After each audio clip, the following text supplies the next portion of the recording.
International film festival जीतने के बाद रिक्शा वाला हमारे साथ है और ये रिक्शा वाला है अविनाश और जिन्हें इन्होंने रिक्शा वाला बनाया है वो है राम कमल सर जो हमारे साथ में है। कैसे हुआ ये रिक्शा वाला का चॉइस? पहले तो आपसे स्टार्ट करते हैं। चॉइस तो बहुत ही नायाब तरीके से हुआ है। एक्चुअली पार्टी में जाके मैंने इनको एक देखा, एक हमारे कॉमन फ्रेंड के जन्मदिन के पार्टी में मैं इनसे मिला और वो दूर में बहुत शाइली खड़े थे मीडिया से परे, तो मुझे उनका नज़र उन पे गया और मुझे लगा कि ये चेहरा जो है ये मनोज जैसा दिखता है। अब पता नहीं एक्टर है नहीं है, ये कौन है, करेगा नहीं करेगा। बॉम्बे का बंदा है, मैं बना रहा हूँ बाइलिंगुअल फिल्म, कलकत्ता में शूटिंग होगी, तो ये सब मेरे दिमाग में चल रहा था। लेकिन मुझे जगह पूछ तो लूँ, ना ही बोलेगा। फिर जाके मैंने पूछा, फिर उन्होंने भी थोड़ा सा बाद में पता चला कि क्यों इतना एक्साइटेड नहीं थे शुरू में, तो ये खुद इनको पूछिए तो ये बताएंगे कि उन्होंने इनिशियली रिस्पांस तो बहुत अच्छा था कि no nice and definitely will meet and will do. फिर मैंने सोचा कि हाँ चलो ठीक है, एक्चुअली ना तो नहीं बोला है। फिर 15 मिनट बाद फिर खुद आए वापस, बोले कि हम लोग कल फिर मिलते हैं और वेरी एक्साइटेड होके। सो ये 15 मिनट में क्या हुआ था ये बताएंगे कि 15 मिनट गैप में इनका एनर्जी कैसे डबल हो गया। और फिर ये वापस आए और वापस आके फिर उन्होंने कहा कि let's meet tomorrow and let's discuss and then he came and we narrated and he got very excited and he got choked emotionally and इन्होंने फिर इनके भी काफ़ी इनपुट्स थे और फिर इन्होंने कहा कि दादा ये फिल्म करते हैं और ये फिल्म बन। अविनाश, रिक्शा वाला बनकर कैसा लगा? मतलब बहुत अच्छा लगा। जब मैं वो बर्थडे पार्टी में दादा को मिला तो मुझे पता नहीं था कि वो कौन है, फ्रैंकली स्पीकिंग। तो वो जब मुझे मिले तो उन्होंने मुझसे पूछा आपका नाम क्या है, आप क्या करते हो। तो मुझे लगा इतना काफ़ी था। फिर उन्होंने सीधा मुझे फ़िल्म ऑफ़र कर दी। तो क्या है कि इतनी खुशी एक साथ झेलने की आदत नहीं है। तो जब उन्होंने कहा तो मुझे लगा ये कहानियाँ मैंने 90s की सुनी है कि कोई एक्टर आया था, कोई किसी को मिला और उसने बोला तू है मेरा हीरो। मैंने कहा ये तो पुरानी बात हो गई, ऐसा आज तो नहीं होता होगा। तो फिर मैं हाँ हाँ हाँ करके फिर मैं चला गया। मैं संभावना के पास जाके बैठा तो संभावना ने पूछा किससे बात कर रहे थे तुम? तो मैंने बोला वो कोई हैं, उन्होंने बोला वो एक फ़िल्म बना रहे हैं तो करना चाहोगे? मैंने कहा ठीक है। मैंने ऐसे बोली कौन? तो मैंने दिखाया, बोली क्या नाम है उनका? मैंने कहा उन्होंने कुछ रामकमल मुखर्जी बता। कहती व्हाट, तुम्हें रामकमल मुखर्जी ने फिल्म ऑफर की और तुम इतना लाइटली ले रहे हो? मैंने कहा मुझे पता नहीं कौन है। कहती अब भी जाओ दोबारा बात करो। फिर मैं दोबारा डबल एनर्जी के साथ गया। मैंने कहा अच्छा अच्छा आप क्या करते हैं, ये वो? हाँ हाँ हाँ, अरे बहुत अच्छा, मैं तो आपके साथ काम करना चाहता हूँ, बिल्कुल ये वो। मैंने कहानी भी नहीं सुनी थी, बट जब अगले दिन मैंने कहानी सुनी तो मेरा जो भरोसा था वो और भी डबल हो गया। बिकॉज मैंने ऐसी कहानी बहुत कम सुनी है, एक्सपेक्ट नहीं की थी। मुझे लगा एक कमर्शियल टाइप फिल्म होगी। बस ये अच्छा था कि हाँ उसमें मुझे एक ऐसे लड़के का किरदार निभाना था जो भोजपुरी भी बोल सके, तो मेरे लिए वो आसान था। लेकिन बंगाली वाली बात थोड़ी बाद में पता चली। तो बाइलिंगुअल है तो कितना वर्क किया अपने मतलब लैंग्वेज पे, कितना वर्क करना पड़ा? क्योंकि दोनों बोलनी थी और आपने जो बांग्ला बोली है उससे तो देखकर लग नहीं रहा कि आपको बंगाली आती नहीं है। हाँ, तो उसका पूरा श्रेय मैं रामदा को दूंगा क्योंकि उन्होंने बहुत हेल्प की मुझे। वो वॉइस नोट में मुझे डायलॉग पढ़ के भेजते थे और मैं उस डायलेक्ट को पकड़ने की कोशिश करता था कि एग्जैक्टली मैं ऐसे कैसे बोलूं। और उसमें फिर कई बार समझ में नहीं आता था तो कई शब्दों का मतलब उनसे पूछा, कईयों का नहीं भी समझ में आया तो बोल दिया, लेकिन बाद में पता चला कि वो सही बोला है और इमोशंस पता थे क्योंकि उसके। तो मैंने दादा के साथ मिलके एक एक्सरसाइज भी की। मुझे ऐसा लगता है कि गाने इंसान को जल्दी याद हो जाते हैं।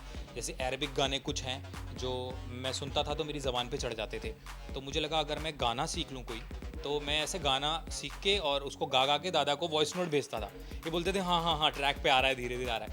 तो ये जो चैलेंज था ना उसने भी मुझे बहुत अट्रैक्ट किया कि यार कुछ बहुत चैलेंजेस थे, फिज़िकल चैलेंजेस थे, रिक्शा खींचना और ये बंगाली बोलना। दूसरा वो जो इमोशंस थे फिल्म में उसको करेक्ट तरीके से दिखाना, ना ज़्यादा ना कम। क्योंकि बहुत जो मनोज जो किरदार है वो ऐसा किरदार है जो कि बहुत ज़्यादा ओवर एक्सप्रेसिव भी नहीं है और एकदम इंट्रोवर्ट भी नहीं है बहुत ज़्यादा। तो वो एक चैलेंज था मेरे लिए, इसीलिए शायद रिक्शा वाला को मैंने इतना हाथों हाथ लिया। मुझे सबसे अच्छा लगा नुपुर के देखिए आसानी से बोल सकते थे कि डबिंग करा दीजिए बांग्ला पोर्शन, लेकिन एक एक्टर की पहचान तभी है जो वो खुद कोशिश कर रहा है और खुद करना चाहता है अपने आवाज़ में इसको बांग्ला को बोलना। तो I didn't want to discourage him, लेकिन मेरे दिमाग में ऐसा था कि नहीं ये तो होगा नहीं, क्योंकि इम्पॉसिबल, क्योंकि जो बांग्ला एक्चुअली उन्होंने बोला है वो ईजी बंगाली नहीं है। It was tough, it was not, I would say कि बहुत कठिन, बट बहुत इजी भी नहीं है। आमी तोमाके भालोबाशी नहीं बोलना था, तो जो सबको बोलना आता है, जो सभी लोग बोलते हैं सबसे ज्यादा। कि मैंने बांग्ला बोला, आमी तोमाके भालोबाशी, ये सबको आता है, तो वो नहीं बोलना था। काफ़ी कठिन चीज़ें उनको बोलना था, तो मुझे मन ही मन में था कि हाँ डबिंग तो करना ही पड़ेगा, लेकिन एटलीस्ट इसका मॉरल तोड़ने मत दो, जब तक शूटिंग हो रहा है इसको करने दो। डबिंग के दौरान जब एक्चुअली डबिंग का सिचुएशन आया, तब मैंने देखा कि how serious he was and he actually practised. Shooting के दौरान तो उन्होंने किया ही था वो सीन, और डबिंग के दौरान भी उन्होंने बार बार जब तक एग्जैक्टली उनका प्रोनाउंसिएशन नहीं आ रहा था, he kept on asking and kept on saying दादा ठीक है ना, दादा ठीक है ना करके he did it. So full credit, as he is saying the credit goes to me, no credit actually goes to him, because मेहनत इन्होंने किया है, टोन इन्होंने लाया है, और जो परफेक्शन चीज़ है जो इन्होंने किया है, मैंने सिर्फ और सिर्फ गाइड किया है, बट किया इन्होंने। चैलेंजेस लिए थे और कहेंगे वो पूरा भी पारा बोल सकते हैं, और क्योंकि इतने फिल्म फेस्टिवल में जा गई है 21 बार, मतलब 21 फिल्म में गई है और 16 जीती है, तो मतलब इनाम तो लेकर ही आए हैं आप। जी, बहुत खुशी हुई, क्योंकि जब हम लोग ये फिल्म बना रहे थे तो बस इतना था कि एक अच्छी फिल्म बनानी है। हमें नहीं पता था कि फ़िल्म कितना आगे जाएगी, बिकॉज़ अब तो उसके बाद लॉकडाउन भी हो गया, तो आपको पता है कि अब फ़िल्म कहाँ रिलीज़ होगी, OTT पे जाएगी या नहीं जाएगी, या यूट्यूब पे जाएगी, हमें कुछ पता नहीं था। लेकिन जब फ़िल्म फेस्टिवल्स में जाना शुरू हुई और वहाँ से जो एक जर्नी शुरू हुई रिक्शावाला की, वो अभी तक चली रही है, रुकने का नाम नहीं ले रही। और हाँ, जो वर्ड ऑफ माउथ के थ्रू जो फिल्म फैल रही है, लोग शेयर कर रहे हैं, DM कर रहे हैं, ट्वीट कर रहे हैं, तो मैं कहूँगा कि जितने भी लोग हैं जो मेरे दोस्त हैं, फैंस हैं, जो शुभचिंतक हैं, वो उन्होंने इस फिल्म को इतना शेयर किया है क्योंकि उन्हें पसंद आई है, और उस वजह से मैं कह रहा हूँ ये जनता का बहुत बड़ा हाथ है इस फिल्म को पहुँचाने में लोगों तक। शूट कोलकाता में हुआ है, तो कैसा रहा वो एक्सपीरियंस, छोटी छोटी गलियों से निकलना यहाँ, मतलब कितनी कुछ प्रॉब्लम्स भी गई होगी, क्या क्या कोरोना के जब तक स्टार्ट। रिहर्सल के टाइम पे तो काफ़ी झंझट हुआ था, यही बताएंगे क्या क्या किया इन्होंने। किसी को धक्का मार दिया, किसी को स्क्रैच कर दिया जब रिहर्सल कर रहे थे, क्योंकि गली इतनी छोटी होती थी, वहाँ पे बैलेंस करके खींचना इज़ वेरी डिफ़िकल्ट। तो मेरे जो डायरेक्टोरियल टीम में से जो असिस्टेंट्स थे वो इनके साथ दौड़ते थे साथ में, तो he has worked a lot. I think he will have more funny incident to tell you कि गलियों में कैसे इन्होंने प्रैक्टिस किया और नंगे पैर। कैसा रहा, कितनी मेहनत लगी एक्चुअली जब मैं खींचने में, जितनी मेहनत लगी उससे ज़्यादा उसे संभालने में लगी। बहुत ज़्यादा, जब मैं पहुंचा तो मैं कोलकाता की गलियां देख के इतना खुश हुआ, क्योंकि इतनी सिनेमैटिक गलियां हैं, मतलब मुझे लगा यहाँ तो कहीं भी कैमरा रख दो तो कितना सुंदर फ्रेम लगेगा, लेकिन मुझे पता नहीं था इन गलियों में होने क्या वाला है। तो मेरे लिए टीम ने एक रिक्शा अरेंज किया हुआ था, और जिनका रिक्शा था वो भी थे, उनसे मैंने बहुत बातें भी की, रिक्शा वाला के बारे में जाना। तो जब मैंने रिक्शा खींचा तो मुझे लगा ये तो बहुत आसान है, बिकॉज मैं रिक्शा खाली खींच रहा था, उसमें कोई था नहीं। फिर मुझे पता चला इसमें एक सीन में एक सवारी बैठेगी, एक सीन में 2 बैठेगी, और किसी सीन में 3 भी बैठेगी, तो वो तीनों टाइम वो बैलेंस करना, तीनों का अलग अलग बैलेंस है, क्योंकि और वजन ऐड हो जाएगा ना। हाँ, अगर आप तेज़ भाग रहे हो और आपको एकदम से ब्रेक लगाना है और आपने थोड़ा रिक्शा उठा दिया, तो आप भी जाओगे और पीछे वाले भी जाएंगे, पलट जाएगा रिक्शा। तो वो बड़ा मुश्किल था, और नंगे पाँव खींचना, और रिक्शा आगे से पतला होता है, पीछे से चौड़ा होता है। तो जब हम गली में प्रैक्टिस कर रहे थे तो आगे से तो मैं निकल जाता था, पता चला पीछे पहिया किसी की बाइक में लगा, गिर गया, कोई गाली दे रहा है ऊपर से खिड़की से। फिर आगे चले, कोई हलवाई के समोसे गिर गए, उसने बाहर रखे हुए थे, और मैं तो बंगाली में जवाब भी नहीं दे पा रहा था, क्योंकि मुझे एक्चुअली आती नहीं। तो सारी टीम को डांट पड़ रही थी। फिर वो लोग धीरे धीरे करके, जब हम दौड़ना शुरू हुए तो मेरे साथ 5 लोग थे, एंड पॉइंट तक पहुँचते पहुँचते वो 4 रह गए, 1 रह गया, क्योंकि वो 4 लोगों से लड़ रहे थे कि भाई गलती हो गई, कोई बात नहीं, हम फिल्म बना रहे हैं। तो बहुत ही मुश्किल था रिक्शा खींचना। और इस चीज़ का डायरेक्शन कैसा रखा गया? इसका डायरेक्शन, ये इसका मेकिंग में तो बहुत मज़ा है। मेकिंग में if you see the making you will get very excited, but obviously फिल्में जब इन्होंने किया, जब फिल्मों में इन्होंने जब काम किया, तो पता ही नहीं चला कि ये सब गड़बड़ हुआ था वर्कशॉप में, क्योंकि फिल्म में ही वॉज परफेक्ट। इनफैक्ट एक ऐसी घटना घटी कि कट हो गया सीन, और वो अविनाश बैठा हुआ है, वेट कर रहा है नेक्स्ट शॉट के लिए, तो बीच में से एक एल्डरली लेडी गई और बहुत गाली देके कि तुम कहीं भी तुम लोग रिक्शा लगा देते हो, ये वो करके उसको गाली बक के चले गए। तो उनको लगा कि सच का रिक्शा वाला होगा जो ऐसा बैठा है बीच रास्ते में। तो मैंने कहा कि ये तुम्हारे लिए बहुत प्लस पॉइंट है as an actor. I think it's a bonus and it's almost like an award, जहाँ तुमको कोई पहचान नहीं पा रहा है कि तुम एक्चुअली एक्टिंग कर रहे हो कि क्या कर रहे हो। वर्कशॉप से लेके शूटिंग तक I think he became very pro and what he did was fantastic. Rickshaw वाला की जो ये जर्नी है काफ़ी इंटरेस्टिंग रही और लोगों को भी उतनी पसंद आ रही है। मतलब इतने अवार्ड्स तो हालांकि ले ही लिए आप लोगों ने, तो क्या कहना चाहेंगे ऑडियंस को, क्या बोलना चाहेंगे आपकी? और ये जो थॉट था, इसका जो कॉन्सेप्ट था काफ़ी अलग था, जिसको जो ज़्यादा सराहा जा रहा है। कॉन्सेप्ट इसलिए अलग है और इसीलिए मैं ये फिल्म बनाना चाहता था क्योंकि रिक्शा वालों के ऊपर फिल्म बनी नहीं है। और ये film is a tribute to Om Puri साहब, क्योंकि उन्होंने ही लास्ट प्ले किया था screen play City of Joy में। और इसके पहले ऑफकोर्स बलराज साहनी जी ने 2 बीघा ज़मीन में किया था। मैं हिंदी फिल्म के रेफरेंस इसलिए दे रहा हूँ कि वेरी स्ट्रेंज दैट बंगाल में या बंगाली में कभी हाथ से खींची हुई रिक्शा वालों के ऊपर कोई फिल्म बनी नहीं है। ना कि किसी एक्टर ने बनाया, ना किसी डायरेक्टर ने सोचा, ना उनकी कोई भी कहानी में कभी भी रिक्शा वाला उभर के आई। तो ये तो हमारे शहर का एक हिस्सा है और जिनको हम भूल चुके हैं। तो ये मैं चाहता था कि इनको याद करें और इनका जो कॉन्ट्रीब्यूशन है हमारे समाज में, भले ही बहुत छोटा कॉन्ट्रीब्यूशन है लेकिन जो भी कॉन्ट्रीब्यूशन है तो ये हम कैसे भूल सकते हैं। तो ये अभी this film is streaming on big bang, तो मैं चाहता हूँ कि वहाँ पे आप लोग जाएँ और इस फिल्म को देखें और सराहें। और जितने भारी तादाद में लोग जाएंगे और देखेंगे और अच्छा बोलेंगे, हम और एक्सपेरिमेंटल फिल्म्स बना पाएंगे। वरना हम वही आपको बनाएंगे और आप हर फ्राइडे आके हमें गाली दोगे कि हम क्यों सेम चीज़ बना रहे हैं। क्योंकि अगर जब तक हम एक्सपेरिमेंटल फिल्म्स ऑडियंस तक नहीं पहुँचेगी, जैसे उन्होंने कहा कि इनके जो फैंस हैं इन्होंने जाकर IMDb में रिव्यूज़ लिखे हैं, तब जाकर IMDb में एक बहुत ही it's really record that it went up to 9 star IMDb में, विच इज़ अनहर्ड। क्योंकि एक्चुअल ऑडियंस का काम ये है कि देखने के बाद आप प्लीज़ रिव्यू लिखो, आप अपना कमेंट्स लिखो, आप सिर्फ मत बोलो कि बहुत अच्छी फिल्म है बोल के आगे बढ़ जाओ। आप लोग जब तक इसको इंटरेक्ट नहीं करोगे तब तक हम अच्छी फिल्में बना के आपको OTT में नहीं दे पाएंगे। तो OTT प्लेटफॉर्म के लिए ये बहुत बड़ा चैलेंज है कि हाँ, हम एक्सपेरिमेंटल फिल्म तो बना सकते हैं, लेकिन आप लोग प्लीज़ बोलिए कि आप लोग को अच्छा लग रहा है या बुरा लग रहा है। अगर अच्छा लग रहा है तो हम और एक्सपेरिमेंटल फिल्म बना के आपको प्रस्तुत करेंगे। क्या कहेंगे अविनाश? मैं यही कहूँगा कि रिक्शा वाला को आगे बढ़ाने में हमने तो सिर्फ फिल्म बनाई है, बाकी जनता का बहुत हाथ है और मीडिया का बहुत हाथ है। बिकॉज एक बांग्ला फिल्म को अभी एक आज तक हिंदी न्यूज़ चैनल कवर कर रहा है, जिसको सुनने वाले हैं, और कई सारे पेपर्स हैं जिनको पढ़ने वाले ज़्यादा लोग हैं। तो ये एक बहुत अच्छी बात है कि अब ये जो थोड़ा सा मैं कहूँगा कि अब वो फिल्म छोटी नहीं रही, उसको ग्लोबल बन गई है, उसको इंटरनेशनल फिल्म फेस्टिवल्स ने इतना सराहा। तो मुझे लगता है कि ये सब लोगों का योगदान है इस फिल्म को आगे पहुंचाने में। और मैं ये रिक्वेस्ट करूंगा जनता से कि अगर आप लोग ये फिल्म देखते हैं, आपको पसंद आती है, तो प्लीज़ इस फिल्म के बारे में कुछ ना कुछ ज़रूर लिखें, चाहे अपने प्लेटफॉर्म, सोशल मीडिया प्लेटफॉर्म पे लिखें या अपने दोस्तों को बताएं। बिकॉज ऐसी फिल्मों में हम लोग सिर्फ एक सच्ची नीयत रख सकते हैं, बाकी सारा सब कुछ जनता के हाथ में होता है। संभावना को हम बुलाना चाहेंगे और पूछेंगे कि संभावना ने ये मूवी देखी है, कैसी लगी और उन्होंने कितना आपको सराहा है इस चीज़ के लिए। वही है हमारी फिल्म की। अब पता नहीं वो राज़ी होंगी कि नहीं बोलने के लिए, क्योंकि उन्होंने जब फिल्म देखने के बाद उन्होंने जो रिव्यू दिया था मुझे और अविनाश को, देखो अभी भी पसीना आ रहा है। जब वो फिल्म देख रही थी तब मैं उनका मुंह देख रहा था, और फिर उन्होंने दादा को फ़ोन किया और बोला मैं तो देखो सच सच बोलूँगी, बुरा मत मानना। हमारा रिश्ता तो नहीं खराब हो जाएगा। ऐसा ऑल नौटंकी she did and then I was like कितना बुरा लगा होगा फिल्म। फिर जो उन्होंने कहा तो हम संभावना को बुलाएंगे इसके बाद। और हमारी सबसे बड़ी क्रिटिक बहुत बड़ी क्रिटिक हूँ। एक्चुअली मुझे क्रिटिक ही होना चाहिए। तो संभावना कैसी लगी मूवी?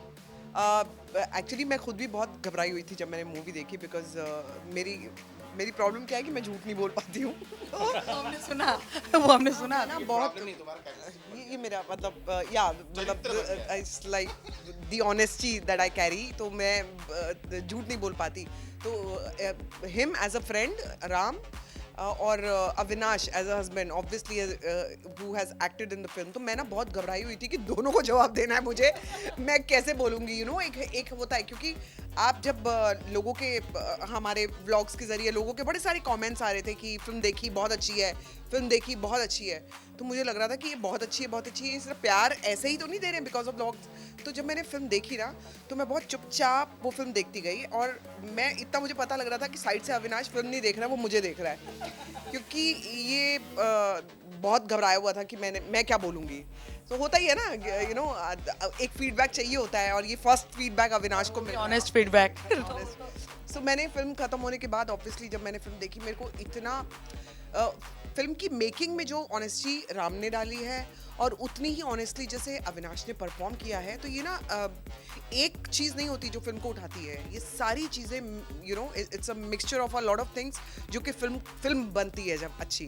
तो राम के एफर्ट्स, अविनाश के जो एक्टिंग के एफर्ट्स रहे हैं इसमें, एंड ऑब्वियसली सिनेमाटोग्राफी और जो बाकी एक्टर्स ने मिलकर काम किया है उसको एक बड़े अच्छी, मतलब मैं ये कहूँगी कि सिर्फ फिल्म नहीं है यार, बड़ी मैं बहुत टच हो गई एकदम से ये फिल्म देखकर, और मैं बहुत जो आपको आगे तक जब भी आप फिल्म देख लो, कोई भी फिल्म जब आप देखते हो और उसके साथ आगे रात तक आप उसके बारे में सोच रहे हो, that means it's a good film.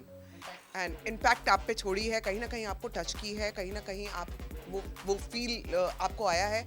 तो मुझे ना थ्रू आउट फिल्म में गूज बम्स ऐसे हो रहे थे, एंड मैं अविनाश को कुछ नहीं बोल रही थी।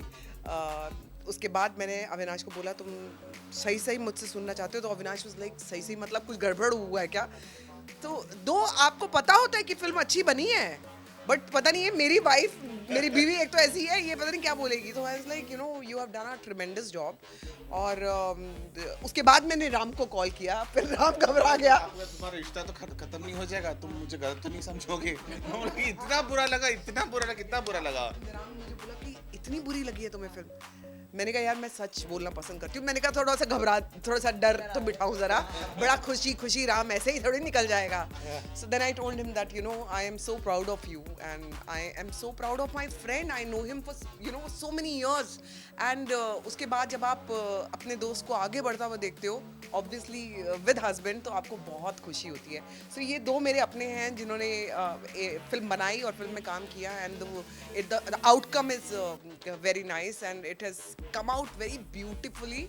एक अच्छा मैसेज दिया फिल्म में, जो रिक्शा वाला क्या तकलीफ से, हम लोग सोचते भी नहीं है, पता है कि कितने हम लोग कहते हैं लाखों की चीज़ें उड़ा देते हैं घर बनवाने में, अपने एक कॉफ़ी पीने में। I am a coffee lover, तो लोगों को पता है कि कॉफ़ी पीने में आप जाओगे एक बार में 300-400 आप कॉफ़ी पे लगा दोगे, but when it comes to, you know, giving it to एक गरीब इंसान को जो इतना मेहनत कर रहा है, और आपको ना, मेरे को उस फिल्म में मेहनत दिख रही थी।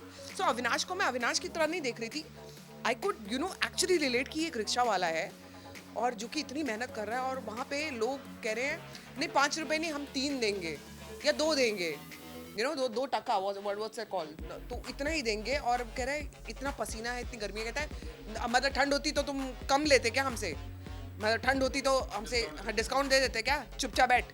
एंड ये पढ़ा लिखा लड़का है जो कि ये काम कर रहा है, तो आई थिंक ये इतनी, मतलब वो रिस्पेक्ट जो मेरी बढ़ी, और ख़ुद को भी रियलाइज़ हुआ कि यार ये हम लोग हमेशा करते हैं। जब हम लोग छोटी छोटी चीज़ें लेने जाते हैं ना, वहाँ पे हम जहाँ पे डिस्काउंट मिल सकता है वहाँ पे कहेंगे कि अरे ये 5 रुपए की क्यों है, 2 रुपए, मैं तो 2 ही दूंगी। और जहाँ पे जब आप मॉल्स में जाते हो, वहाँ पे पता है कि एकदम घटिया सी चीज़ भी आपको, यू नो, यहाँ इतने ही है और इतने ही देने हैं, आप खुशी खुशी वो बैग लेके आते हो, thinking it's a branded thing. So मुझे लगता है कि इस चीज़ से ना बहुत चीज़ें, बहुत एक मैसेज बहुत अच्छा गया है कि यार ये लोग जो हार्ड वर्क करते हैं, रिक्शा वाला जो गरीब लोग हार्ड वर्क करते हैं, तो उनका एक तो आप पैसा मत काटो, and they are also educated. ये लड़का एक एजुकेटेड लड़का है, जो एक वजह से, फादर की वजह से उसको ये काम करना पड़ा है। और एंड में ये मोमेंट आता है जहाँ पे ही स्टार्ट्स फीलिंग, पहले वो बहुत एक डर रहा है इस बात से, अपनी गर्लफ्रेंड को नहीं बता रहा या उसके फादर को नहीं बता रहा, and ultimately he is feeling proud of, you know, the fact कि यस, मैं एक रिक्शे वाला का बेटा हूँ। तो ये जो मैसेज एंड में जो फिल्म ने दिया है ना, दैट वाज ब्यूटीफुल। और व्हेन आई एम टॉकिंग, देखो ये देखो, सो जो मैं बोलती हूँ मैं सच्ची में बोलती हूँ, आप मेरे you have to see the film to actually you know what I am saying. तो मैं बहुत ज़्यादा बोल लेती हूँ, मुझे निकल जाना चाहिए इधर से। मतलब पूरे नंबर आपको मिल गए अवार्ड के थ्रू और सम्मानों के थ्रू, दोनों के। तो मैं इस फिल्म में बिल्कुल भी नहीं हूँ। मेरा दोस्त है जिसने मेरे हस्बैंड को काम दिया लेकिन मुझे एज अ दोस्त काम नहीं दिया, so I'm just waiting कि राम मेरे लिए एक नया टॉपिक, एक नया कॉन्सेप्ट मन में आ ही गया होगा क्योंकि संभावना ने बोल दिया है। मैं छीन लूंगी, मैं लड़के छीन लूंगी। बोल चुके भाई, मैं प्रॉमिस्ड, ये लोग देख रहे हैं। अरे इस चक्कर में हम दूसरी फिल्म नहीं कर पा रहे। क्योंकि जब तक इसके साथ नहीं होता तब तक हम इनके साथ काम नहीं कर पाते। ऑडियंस मतलब ये ऑडियंस के लिए तो खुशखबरी है कि एक नहीं दो फिल्में रेडी करने वाले हैं राम कमल सर। इस फिल्म को प्रमोट, इसलिए मैं ये प्रमोट करने नहीं आई हूँ, मैं एक्चुअली फैक्ट बताने आई हूँ। जब आप देखोगे, आपको ये फिल्म देखनी चाहिए। There is a reason big bang पे, और ये आपको देखनी चाहिए फिल्म ताकि आपको एक्चुअली मालूम पड़े कि एक टैलेंटेड डायरेक्टर एक अच्छे एक्टर से किस तरह से और उभार के एक अच्छे एक्टर को निकाल सकता है, एंड विद अ मैसेज। इसके साथ ही मैं आउट हो रही हूँ। धन्यवाद, नमस्ते। Many congratulations. Thank you so much. Thank you so much.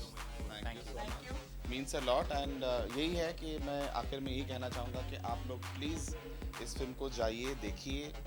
इन्होंने जो इतना अच्छा काम किया, इनके साथ कस्तूरी है, संगीता है, विक्रमजीत है, म्यूज़िक नीराजन शाह का है, जो मेरा music is been also been appreciated by everybody the song. तो फिल्म में मधुरा पालित है, जो कांस इंटरनेशनल फेस्टिवल से वापस आने के बाद उनका ये फर्स्ट फिल्म है। तो ये सारे लोग मिलके ये फिल्म किए हैं। तो आप लोग प्लीज़ जाइए बिग बैंग में और देखिए, और आपका फीडबैक देना मत भूलिए। प्लीज़ आप लोग फिल्म देखिए, और जैसा कि मैंने पहले कहा कि उसको अगर अच्छी लगे तो फैलाइए, लोगों को भेजिए ताकि IMDb पे जाके कमेंट्स करना है। आपके कमेंट्स बहुत मैटर करते हैं ताकि वो रेटिंग्स बढ़ती है। आप जाके हेटर्स को भी बोलूंगी, प्लीज हमें माफ कीजिए। आपको फिल्म अच्छी लगती है तो आप जाके रेटिंग्स दीजिए IMDb पे, बहुत जरूरी है। तो जो मुझे कहना था वो मेरी पत्नी ने कह दिया है, और थैंक यू सो मच।